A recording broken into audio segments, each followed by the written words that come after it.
Hi there. My name is Michelle Nicolo Prentice, and you're listening to Mama's Lullaby Podcast, where we celebrate you and your journey to and through motherhood, the good, the hard, and the scary, giving you a place to be nurtured and mothered. You deserve it. Welcome. Hey guys, it's Michelle. Please hit that like button and be sure to subscribe so we can keep you up to date on all the latest podcasts. Hi there, I'm Michelle Nicolo Prentice, and I am so excited to have my mentor and teacher and friend Robert Smith here today. He is the creator of FasterEFT and Eutaptics, and check it out, FasterEFT.com. You can learn a lot on that website. But anyway, I came to Robert like 7 years ago and hired him to work on me after I watched many of his videos online and started using his technique to calm my anxiety. And he worked on me for like 2 hours, and we went into some dark places. But after about 2 weeks, which I hadn't even realized I hadn't even had anxiety until a friend asked me, did you work with that guy and did it help? And I went, oh my God, it did help. I didn't even notice that I hadn't had anxiety. And I became so interested in it that I took his course and I learned how to use this process on myself and also to help others. So Robert, I would love to, first of all, thank you for being here in my home. I wanted to share this with moms because being a mother is probably the hardest job in the whole world. And you have so much coming at you. I wanted to share how this process can help you and how you can understand your own mind and how it works. Because once you understand that, you can change all kinds of things. Can you explain, Robert, sort of how this works and why does someone want to learn how to do this? Well, first of all, you know, the brain has a natural system that updates itself. Okay. And, you know, you had your panic attacks, you had your anxiety. And believe it or not, your anxiety, your panic attacks are built from your brain, your unconscious, your limbic system. Now, the reason why it does that is because it had experiences and it just reuses those experiences when it thinks there's a threat or a problem, and then you go into a panic. So actually, panic attacks are designed to keep you safe. So the brain has captured moments, and then without you consciously knowing it, you'll be driving down the road or you'll be in a situation and you have an anxiety feeling. And the reason is that the unconscious, the limbic system, is trying to keep you safe. But if you understand how this system works, you can go in and make adjustments to where you're not having panic attacks anymore. You're not having anxiety. You don't have any fears or phobias. And so it's a natural system that works all the time. And it's basically, it's like this. There was a restaurant I went to in Greece. I love it. Beautiful restaurant. All the fish you could eat, all the seafood, all the wine you could drink, fresh cut, everything. And I love this restaurant. And so when I go anywhere, I tell everyone about this restaurant because it's great. $15, 13 euros, all you can eat. So one day, it was not a seminar day. I was on my own, so I walked in to go to this restaurant, and I sat down at the only table available. Well, I sat there. I'm waiting to be served because I'm hungry. You know, of course, I'm an American, and of course, service is best. So the guy walks up to me, and he goes, "You can't sit here. You can sit over there when those two old people leave." I said, "I'm hungry. There's no one here at the table. I want to eat." And then he walked off. And so I'm sitting there, and I'm thinking, I bring all my people here. I love this place. And the more I sat there, the angrier I got. Then I walked out. From that point forward, I'll never go to that restaurant again. Because, again, my good memory, my good experience with this restaurant has been messed up. So I tell Christina, I said, "Christina, this is what happened. I'll never go to that restaurant again." So she called them and talked to them and brought me in. And we had a discussion. The guy gives me a hug and said, "You know, Robert, we're so sorry. We didn't know that was you.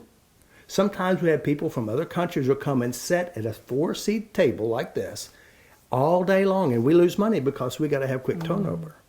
So here it is. I had a good experience to a bad experience. Then it went back to a good experience. But see, this is what the brain does. If you don't know how to change your bad experiences, from that point forward, the brain will reuse this experience on you the rest of your life. Now, how to update our memories and what's helped you with is that you had experiences. You don't, at the time when you called me, you had X problem, panic attack, anxiety. You didn't know why it was there, but I understand how the mind works and how to update memories. So if you're a person who has anxiety, panic attacks, fears or phobias, you've experienced trauma, maybe labeled with PTSD, etc., and you understand that all these are actually the brain's limbic system trying to keep you safe and based on what you experience. But the experts are not experts at changing the problem. Right, right. So what I have done is I figured out how the mind works and also how me, can change our internal references, which therefore changes our behavior. Right. So this is a natural system, no drugs needed, no exercises, no beating of drums. You don't have to do anything, but just figure out how to update your memories and your references, which you can do when you understand this natural system. Well, and the beauty of it is that you can do it yourself. You know, I mean, I've been to therapy, and I've had a therapist where I was going every week for years. And we kind of just talked and talked and talked, and it was great. It did help, you know, but this is like, you know, I mean, Immediate. it's like, it is immediate. And I mean, but yeah, except I didn't even recognize it was immediate. You know, that was weird. Well, you even forgot that you had the problem. Right. That's right. It's so bizarre for so many years. And what I noticed more than anything was that I was able to be in the moment. That was the strangest thing, that I was never in the moment because I was always worried about what might happen in 5 minutes from now, or, you know, so in talking about moms, you know, we were talking earlier about birth trauma. And I worked with a gal who had a terrible first delivery, and then she was get pregnant with the second baby, and she was petrified, right? So can you talk about that a little bit? Well, yeah, I've worked, like yourself, I've worked with a lot of women, and they've had, you know, either one, getting pregnant, two, the birth of the child, or even dealing with family in and around, or husbands or mothers. And it becomes a traumatic experience just to be able to have a child. And then, of course, if you had bad hospital experiences or long birthing experiences, or who knows what, everyone has their own different model. This has such a major impact, you know. PTSD, post-traumatic stress, it's not a disorder, they call it disorder. We all have post-traumatic stress experiences. But if we consciously don't know how to diffuse the emotional experience, or diffuse the worry or the hurts, the brain is a first recycling system in the world. It's the first green machine. It keeps recycling our experiences throughout our life unless we consciously, cognitively, know how to adjust the unconscious. So a lot of women, not just women and men, who've had traumatic experiences. And so our best coping skill is to suffer through it, pretend like it didn't happen, drink something, eat something, smoke something, clean something, stay busy. So hopefully it doesn't catch you when you're not looking, but it's still there. So what I do is I show individuals how to set themselves free from the past. Just like with yourself, you said, you know, before we work, you're always planning and searching and looking for what the next thing could get you. And once you've freed yourself from that original, whatever event was, you're no longer needing to protect yourself because you're already safe. Right.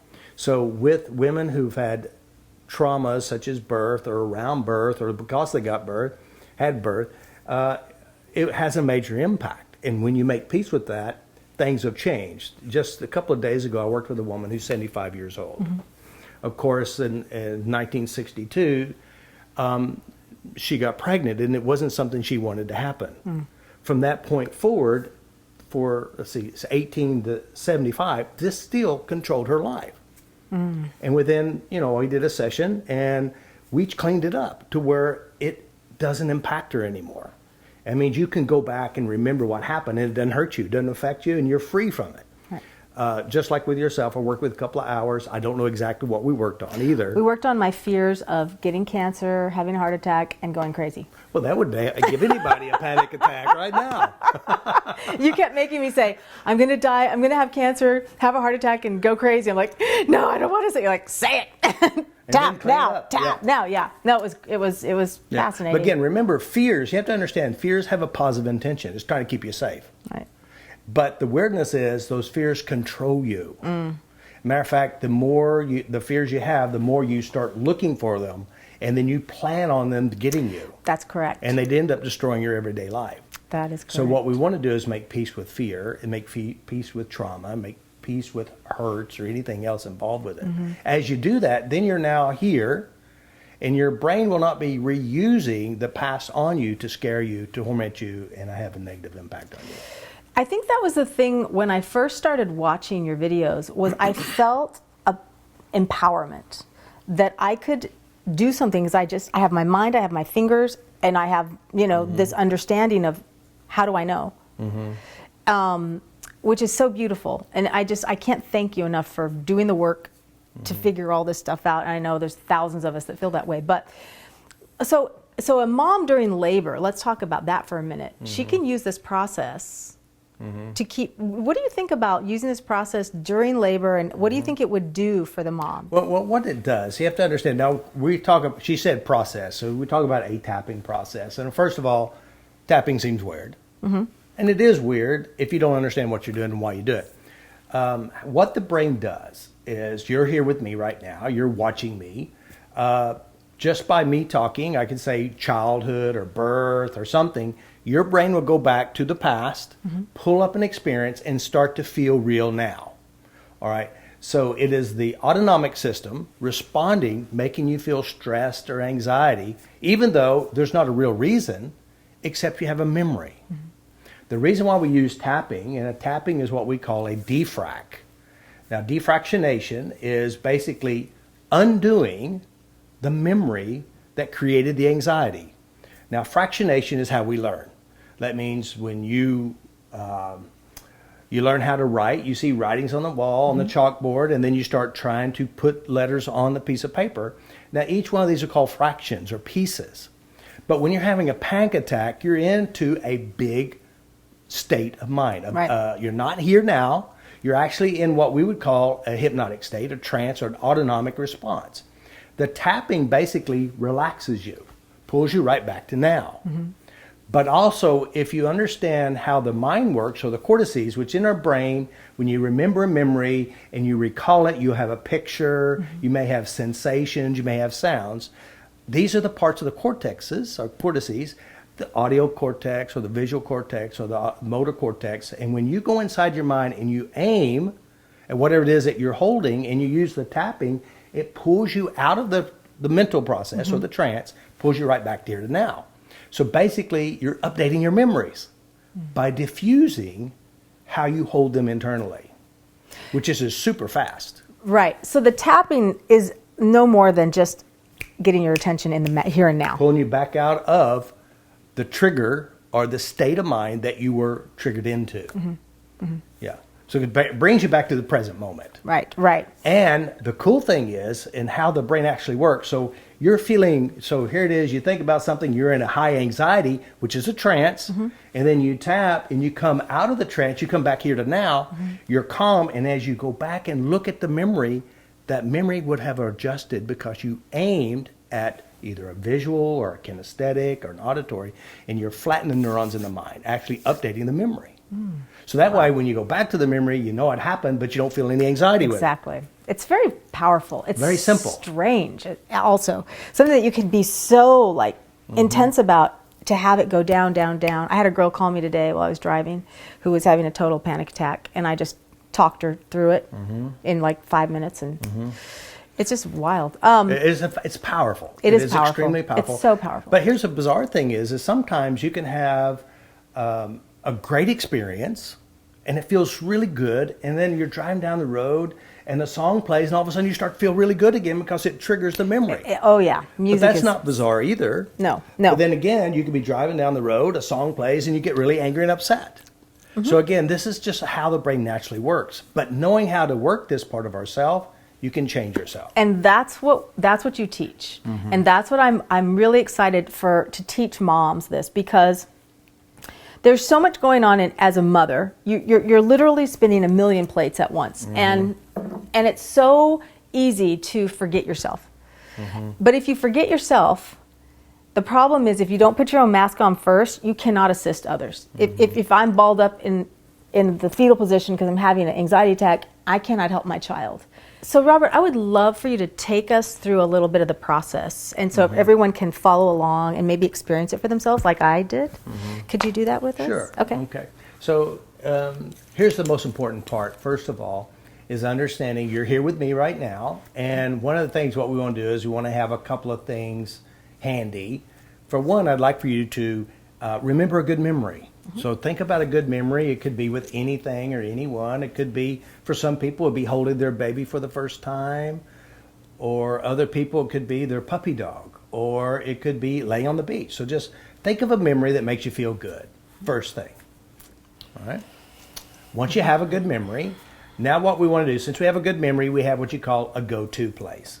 Now you feel good. Now what we want to do is maybe find a stressor or something that bothers you or upset you. Not too big. So think about something that bothers you or an experience or an idea. Now once you find this, I want you to notice how you know it bothers you. That means you probably have a picture in your mind.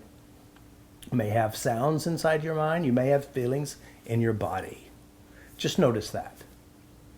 All right, now what I want you to do is pause for a moment. I have a silly question for you, or a serious one. If you were in a room that's been dark for 1,000,000 years and I turn the light switch on, where's the darkness go? It disappears. So everybody, just do it. Follow along. You don't even have to believe anything. Say everything I say. 2 fingers, and then touch between your eyes and say, we're eliminating all sadnesses. We're eliminating all sadnesses. Just say it. Feel your fingers beside your eye. We're eliminating helplessness. We're eliminating hopelessness, feelings of no control. Feelings of no control. Rejections, abandonments. Abandonments. I'm really here. I'm really here. Collarbone, it's safe to let it go. It's safe to let it go. Grab your wrist, take a deep breath. Say peace. Peace. Now let's go to your happy memory. Go back and visit. Notice what it is. Feel the good feeling.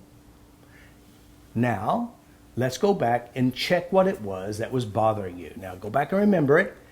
What you may notice, things may have shifted, like the pictures a little further away. Maybe the sensations are different, or maybe the sounds are different. But notice how you know it's still there. Stress level may have changed. Notice how you know it's still there. You got it? Now, let's do it again. Tap between your eyes, kind of get your head up, say, let it go. Let it go. Beside your eye, let it go. Let it go. Under the eye, let it go. Let it go. Collarbone. Grab your wrist, take a deep breath. Peace. Peace. Now go back and check it. You'll notice things have started shifting perception-wise inside your mind. Feelings may have shifted.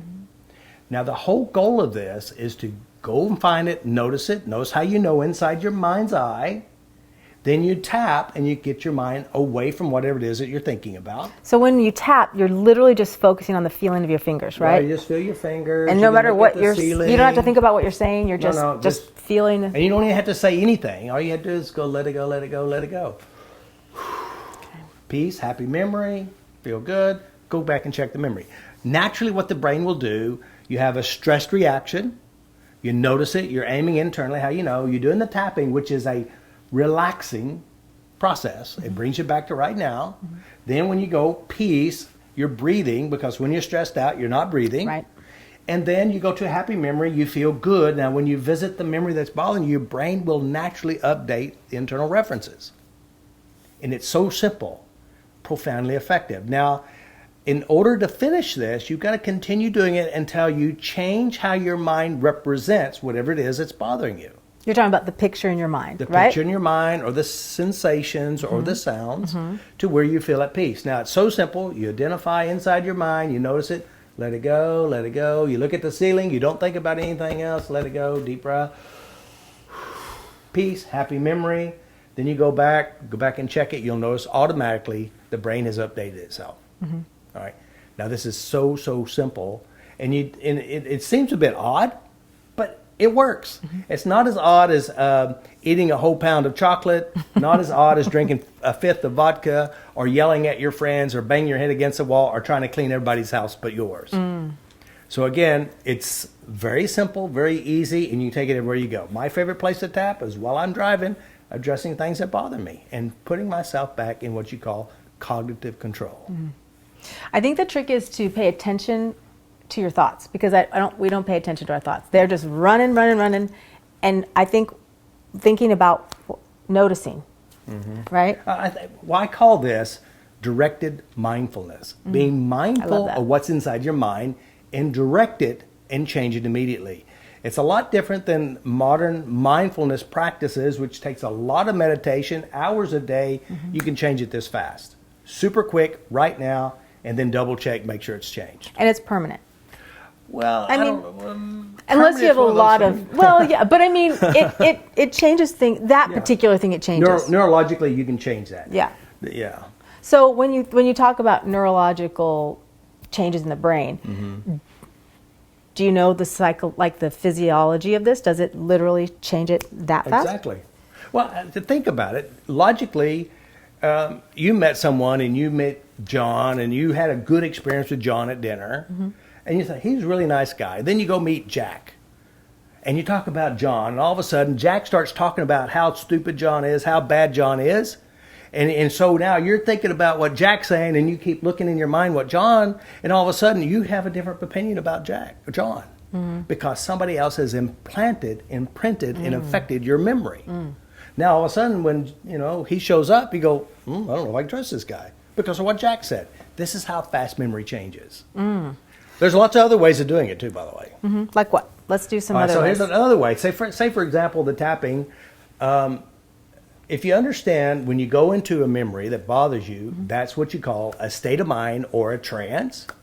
And the best way is to go in and in your mind, notice what it is, images, sounds, and then you could do something as simple as going, ha, ha, ha, ha, ha, or star jumps, or get up and dance to your favorite music, or look at a favorite video. And then, once you feel good, you go back and you look at the memory would already changed.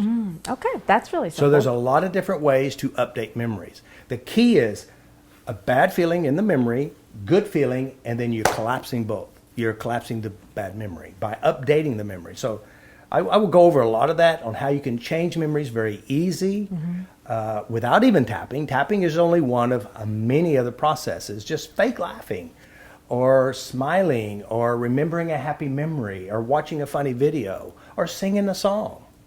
And then go back and checking the memory. Okay. What if someone can't find a happy memory? Because I have that a lot. Well, if you can't find a happy memory, just feel the chair underneath you. Okay. Feel your shoes on your feet. Be here right now. Okay, great. Now, if you don't have happy memories, you need to start practicing and looking for happy memories. Jot them down, note them. Because one of the things that we have in my system is we call it the Happy Journal. And basically, what we do is we jot down, recall, notice, and write in our journal all happy, positive experiences. We also do a gratitude, things you're grateful in the journal. We'll also do goals and dreams. We also do gems, things that you really want, that really just make you feel good.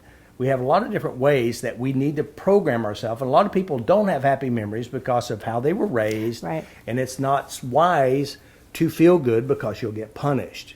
So there's a lot of weirdness to being happy. And if you're happy, there's something wrong and you need to be punished. Or you have to understand bad memories, bad experiences are a way for survival, but it also is a way to hang ourselves. It's a way we torture ourselves and increase the pain. So we got to learn how to take control, really. So the most important thing, really, is learn how to be in control of yourself. So one of the things I instruct and train is learn how to like yourself from within yourself. Learn how to be your own friend. 40% of our brain is the prefrontal cortex, which we have the ability to process and understand what's going on. The other 60% is driven by the autonomic system, which means it makes you do things you don't want to do. If you use your prefrontal cortex thinking and take control and make adjustments in the latter part, which is adjusting memories, adjusting kinesthetics, feelings, adjusting the sounds and what's going on inside of our head, gives you real control. To love yourself, to like yourself, is to be friends within yourself and know how to drive the smarter part about us, which is not our consciousness. It's the unconscious limbic system. Know how to drive it. You can create a life way beyond measure because you're using that system that works without you consciously knowing that it works. Like yourself, love yourself from within yourself. Because what you do here, you'll do out there to other people. So is it important to write these memories down in order to work on them, or can you just think of them? Well, there's two different ways that you do this. There's 6 places that I recommend taking control. First of all, right now. The heat of the moment, right now, you're being triggered, you're being bothered, you need to adjust it. So that's when I would tap. I would tap on how I feel. The second place is when you should have addressed your problem, you didn't, and now you're reflecting back, go back and change that. Another way of addressing your problems, and remember, you're fully responsible for your reactions and your responses from birth to now. So what I recommend we do, we call it the art of change, which is clean up our past. Because if you don't realize this, that your brain will reuse everything from your past on you again. The problem is you get older. The older you get, that stuff starts coming out of your mind. It comes out of the woodwork. And then that's when people get more ill, they have more emotional issues, they have more problems. So I recommend go back and what we call inoculate or clean up the past before it shows up when we get older. So you clean up your past. So there's lots of ways. So you can write it down. My goal is for me to own my entire life, change the unpleasantries, and turn them into positive. I love that. So the thing is that when you said write down every trauma you've ever experienced in your life. And that's for the session, yeah. And I wrote down literally everything about and as I was going through, it took me 7 hours to type this in. And then I lost it all. And then I had to do it again.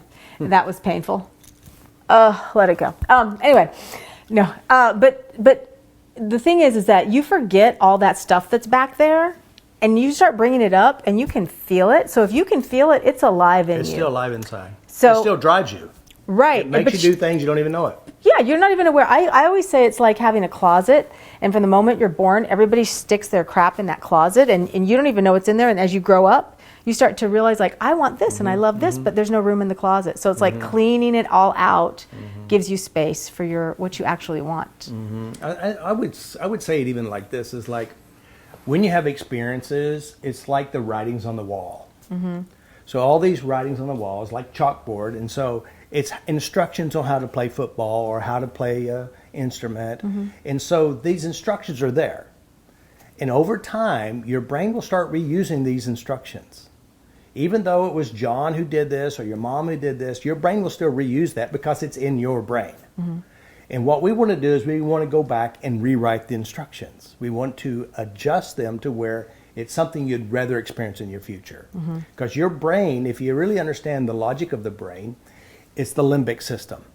And there's some facts about memories that most people don't understand. Memories, when you recall a memory, it's not real today. It's just something in your mind. Memories are not stuck and permanent. They're always being adjusted, and science has proven that every time you visit a memory, the act of visiting, when you're done, the brain rewrites it. So it always does this. It rewrites it and changes it. It's like this guy who, I was at a birthday party, and this big, tall German guy, and it was Stephanie's birthday party, and he goes, well, what do you do? I said, well, I'm a neuroplastician, behavioral engineer, and I help people change bad memories. He goes, you can't change bad memories. I said, you can't. So later on, he's sitting next to me at the dinner table, and he started telling me about a bad memory he had. I said, okay. He goes, when I was 15 years old, I saw a guy's head decapitated on the street. And I said, really? Okay. I said, let me ask you something. When you recall the memory now, how do you represent it internally? He says, well, when I see it, I see me, and I see the guy on the motorcycle, and it happens. I said, okay. I said, is it in color or is it in black and white? He goes, it's kind of grayish.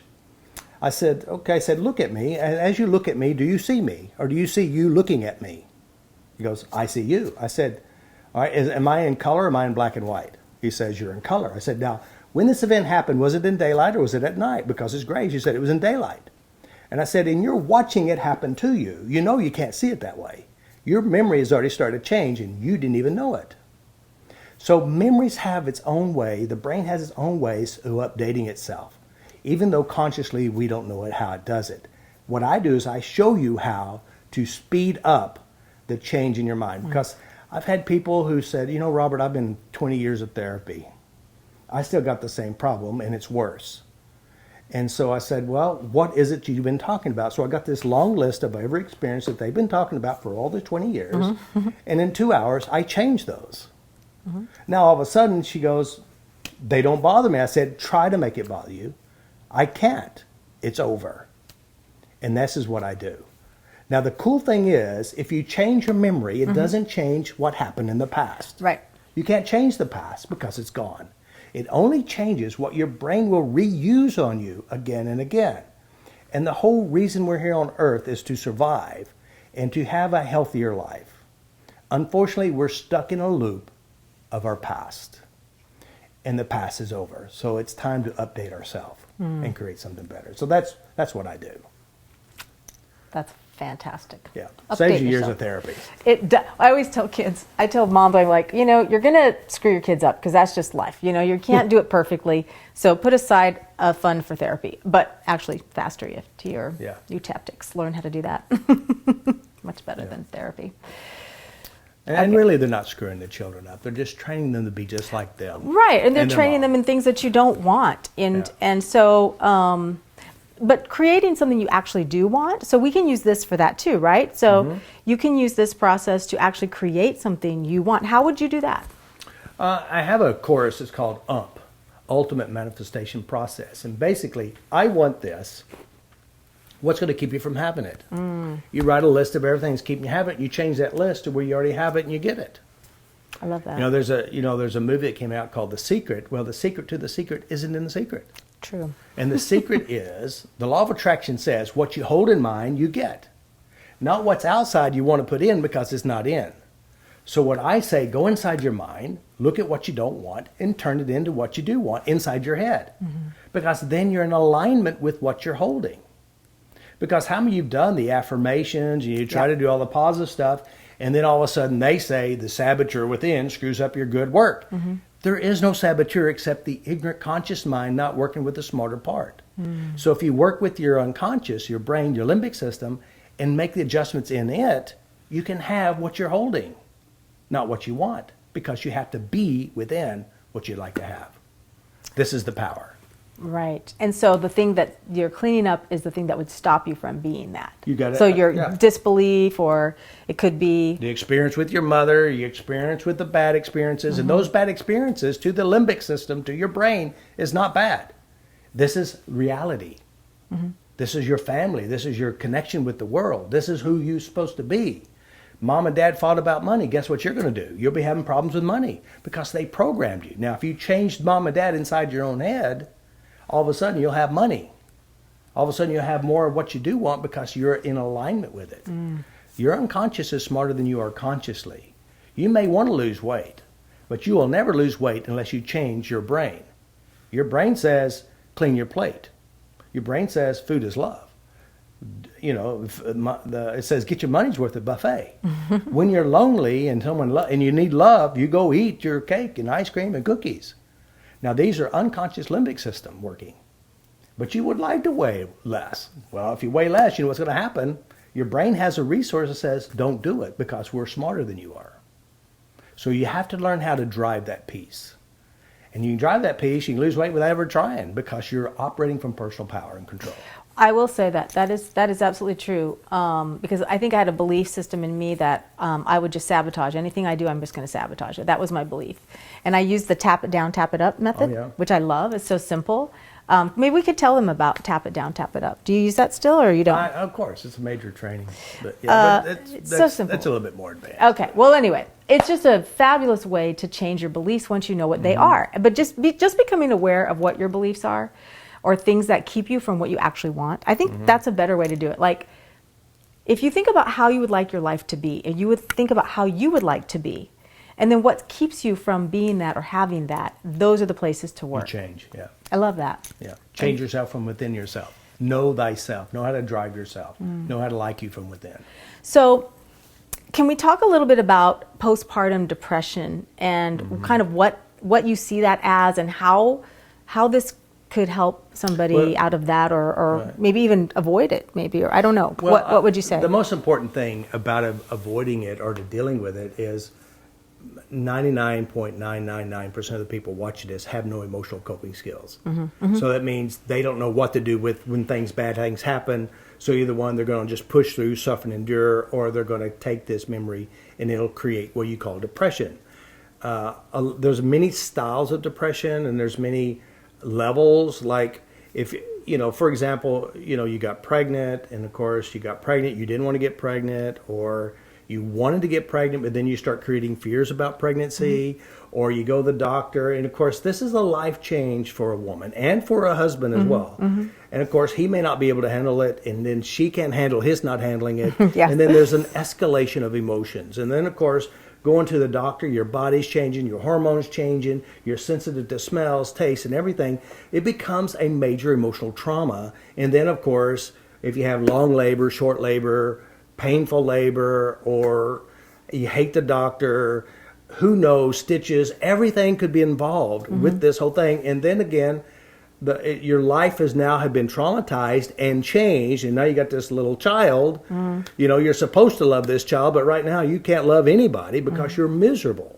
Or better yet, some people do, depending on their emotional dynamics.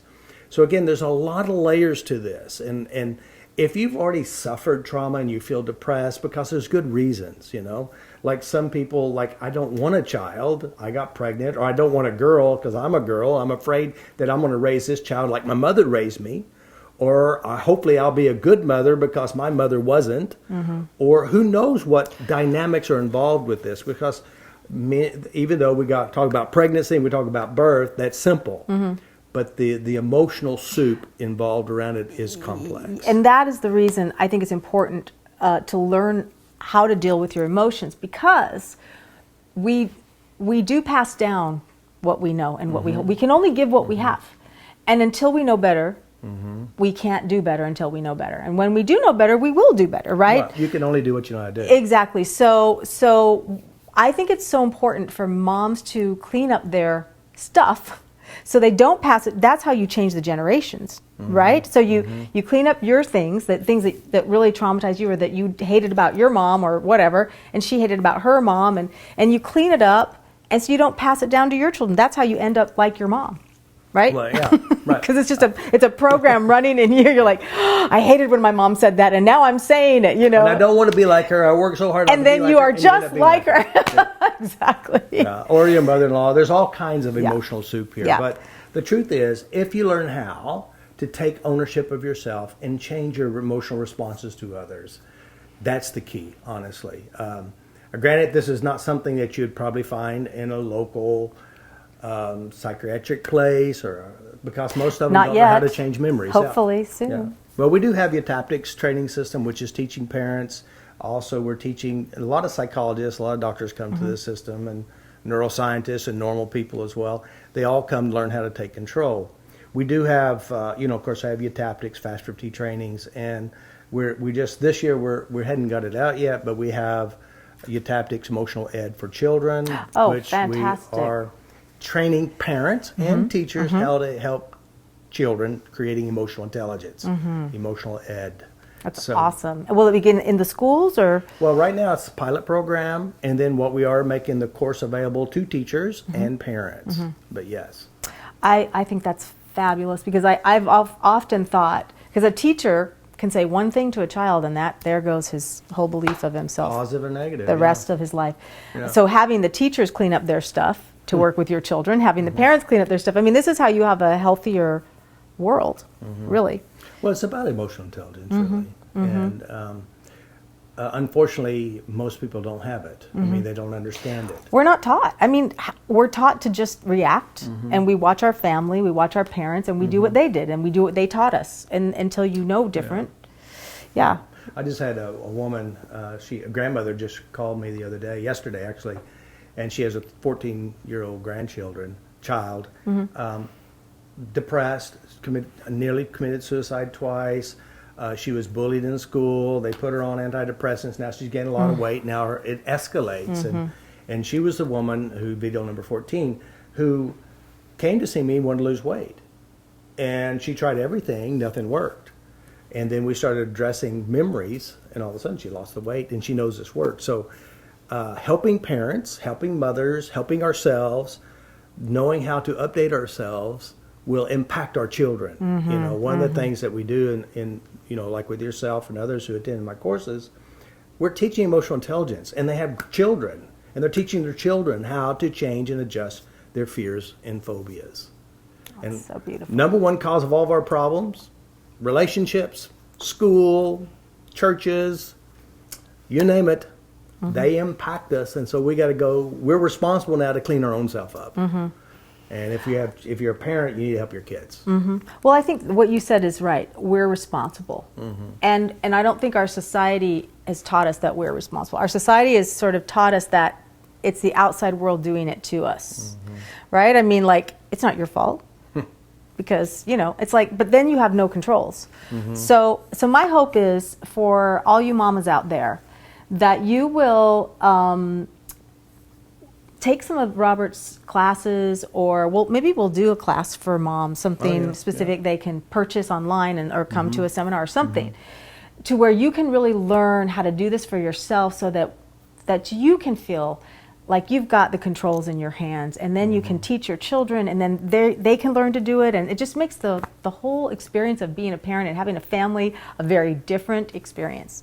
It'll be much more rewarding as well. You know, because I have the first level courses. You can change yourself and basically teach you how to work on yourself. Right, and which is what we're doing this week. Yeah, if you change yourself here, your actions towards your kids or your husbands or your wives and others will be totally different. You will not be auto-responding from our own hurts, pains, and fears. You'll be operating from power, love, kindness. Yeah. So, And it does shift everything. It shifts everything. Oh man, I'm so excited. Thank you for being here. I'm excited. You are the best. You are the best. I hope you enjoyed this, and check out FasterEFT.com, Eutaptics.com, or what do you got? Well, skillstochange.com. Skillstochange.com. Check out skillstochange.com and sign up for Robert's 7-day free course, because that change your life. is a fabulous thing. You'll get an email a day and a video a day for 7 days. That's a great thing you did. You've done great work, and you've changed so many people's lives because you changed your own life first. Oh yeah.